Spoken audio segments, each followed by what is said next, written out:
Coming up, we're talking about Russian interference in UK democracy before and after the 2016 EU referendum. It's what the Russia report called the new normal. Keep watching. Before we get into it, please remember to like, subscribe and get notified of new videos every Wednesday and Saturday. The Intelligence and Security Committee of Parliament report on Russia, otherwise known as the Russia Report, was completed in October 2019. It was then suppressed for 9 months by Boris Johnson, so it came out after the 2019 general election. And even then, it was heavily redacted, so to this day, we don't really know the full findings. The committee tried to look into what deliberate attempts Russia had made to influence the outcome of the EU referendum, but they struggled to get much information out of the security services.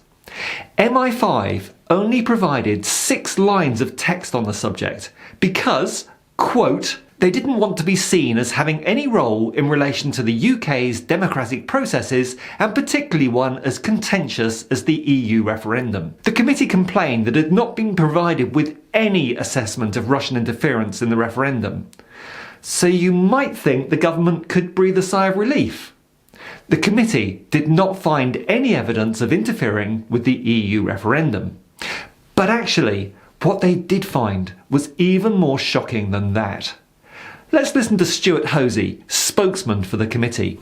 There has, however, been speculation that this report was going to reveal either that Russia had interfered in or sought to influence the referendum. In the committee's view, it's worse than that. The report reveals that no one in government knew if Russia interfered in or sought to influence the referendum because they did not want to know. The UK government have actively avoided looking for evidence that Russia interfered. To repeat Stuart Hosey's words, the UK government had actively avoided looking for evidence that Russia interfered in the EU referendum, presumably because they know they wouldn't like the answer. And here we are, a year after the heavily redacted publication of the Russia report. Presumably the UK government have now had a chance to assess this clear and present danger. Stuart? There has been no assessment of Russian interference in the EU referendum, and this goes back to nobody wanting to touch this issue with a 10-foot pole. On this basis, a rational person may assume that Vladimir Putin and the Russian state definitely interfered in the EU referendum. In November 2017, the Times newspaper reported around 150,000 Twitter accounts with links to Russia tweeting about Brexit in the run-up to the referendum. And the National Bureau of Economic Research claims the influence of these automated Russian bots may have resulted in a 1.76% swing from Remain to Leave votes. Enough to change the result.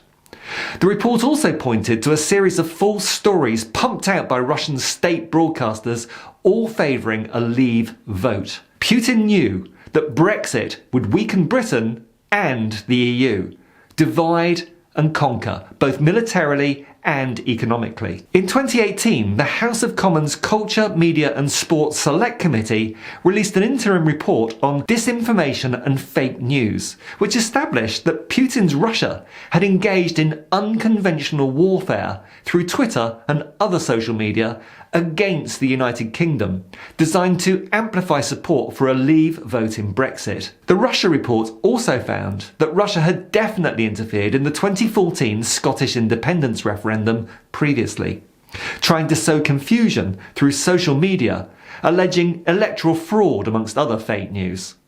So the Brexit vote was not a one-off. The report says that Russian influence peddling is the new normal in the UK, and that Putin-linked Russians donate to UK political parties in order to access UK businesses and politicians. That's all we know. The details and the names have been redacted from the report. But the report blasts successive governments for allowing Russian oligarchs linked to Putin to use their donations to gain power and influence with key political figures. One of the names redacted in the report is allegedly that of Arron, co-founder of Leave.eu. In the run-up to the EU referendum, banks met with Russian ambassador to the UK, Alexander Yakovenko, and other Russian embassy staff 11 times. In between his chats with Steve Bannon and Cambridge Analytica about fundraising in the United States. Foreign funding is illegal and saw banks come under criminal investigation in 2018 when he admitted lying about Leave.eu's engagement with the Russians. But this issue is not just about Brexit. It's about continuing efforts by Putin to influence political decisions being made right now, today. Tory Prime Minister Theresa May accused the Russian government of deploying its state-run media organisations to plant fake stories and photoshopped images in an attempt to sow discord in the West and undermine our institutions. And it's still happening. Several members of the House of Lords work directly with companies tied to the Russian state.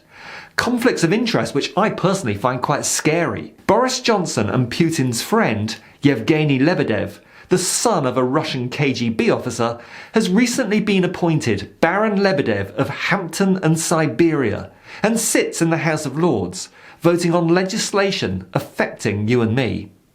And by the way, he also owns the Independent and Evening Standard newspapers. Now, I'm not saying Lebedev is necessarily a bad guy, but I'm not sure he's someone I think should be in the UK Parliament. Him and his Russian oligarch compatriots are buying up swathes of London property, and Russian donors, many linked to Putin, have given £3.5 million to the Tory party since 2010. These donations alone are damaging our democracy by giving rise to questions about what it is that Putin and his oligarchs think they're buying with it. I think it should be illegal for British politicians to accept foreign donations. To me, it stinks of corruption. Add in those campaigns of cyber hacking and disinformation, and it's plain to see the clear and present danger that Putin's Russia poses to UK democracy. Let's go back to Stuart Hosey one more time. Russia poses an all-encompassing security threat, which is fueled by paranoia about the West and a desire to be seen as a resurgent great power. Leave your comment down below. Thanks for watching.